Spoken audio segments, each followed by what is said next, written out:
New at 11 tonight, Governor Hochul delivered her State of the State address. A major part of that address focused on a $1 billion commitment to expanding mental health care resources. The announcement is drawing praise from healthcare organizations across the state.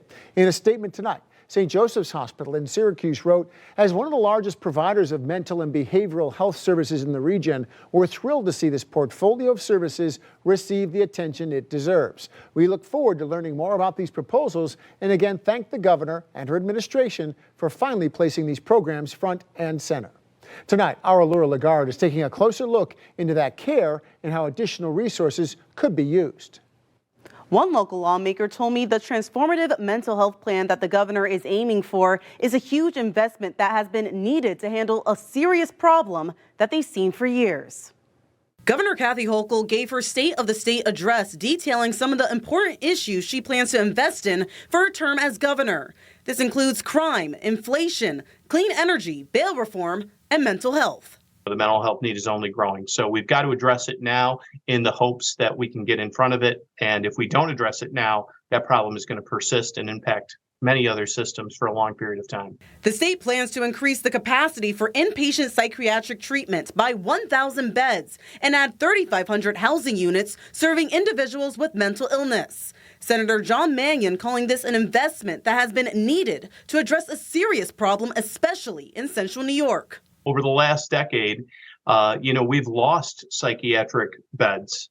We have fewer today than we have before, and this is highly problematic. In central New York, we have the institutions poised to expand. Some of them are operating under capacity. Senator Mannion says this mental health investment is needed for both adults and children, and says Democrats and Republicans are on board with that assessment. He even noted before the governor's address, this has been a priority for many school districts. Fayetteville Manlius just held a meeting on Monday to go over their mental health plans for the future. The only school district in Onondaga County that did not utilize county funding for mental health. We're looking forward to moving ahead with the mental health task force made up of both internal and external community stakeholders to discuss our mental health initiatives going forward. Additionally, the governor outlined plans to dramatically expand outpatient services, as well as expand insurance coverage for mental health services. People cannot get the services that they need. They can't get the diagnosis that they need. People are not only not getting care, the ones that are sometimes aren't getting appropriate care. Senator Mannion says the next steps are focusing on the staffing crisis we've seen within these institutions and training these professionals to provide the support to the people who need it. Looking closer tonight at information we reported first last night at 11. The Baldwinsville School Board is hiring a hearing officer in the case of suspended Superintendent Jason Thompson. Welcome to NBC3 News at 5. I'm Matt Mulcahy. And I'm Megan Coleman. Thompson's on paid leave tonight following his drinking and driving arrest in October after he crowd surfed on students at a football game. The board announced the hearing officer will oversee a termination hearing for Thompson. Our Mary Keeler is with us in studio tonight with more on the process. Mary? Well, tonight I went to an expert in education law to explain this process, which has all the makings of a court trial, complete with each side calling witnesses. Superintendent Jason Thompson is still getting paid while he waits for the Board of Education's decision on his future leading the Baldwinsville School District. $50,500 so far and counting since his suspension started in October. New York State, how they do it with like teachers, superintendents, school officials. It's governed under the New York State education law. So it's not that they're like a state employee, they're a school district employee. The district now looking for an impartial hearing officer to run a future termination proceeding. That person will be agreed on by both sides, and they make the final recommendations to the board. They don't necessarily have to be attorneys. They are individuals that register. There's hearing officers. That's kind of how a lot of the education matters are dealt with. Tully Rinke lawyer Amanda Smith says that decision comes 15 days after formal notice is provided to the superintendent on the reasons for the hearing.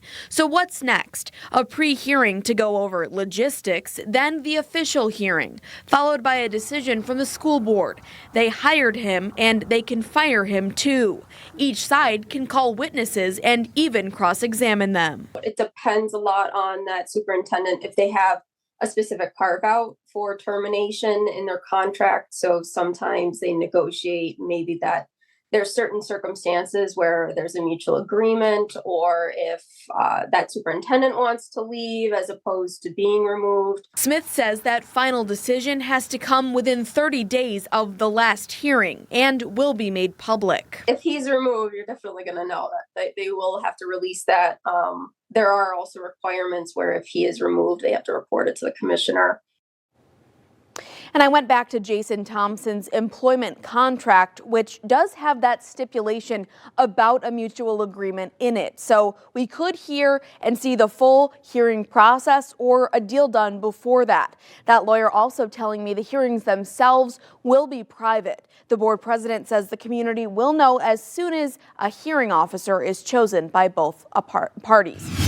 Megan, I went to Wegmans earlier tonight, bought a dozen eggs, and they cost almost $5. And now this is the non-organic option. The organic option cost almost $8. And while these high prices may have you thinking twice about eating that omelet in the morning, local bakeries that buy in bulk are facing even bigger issues.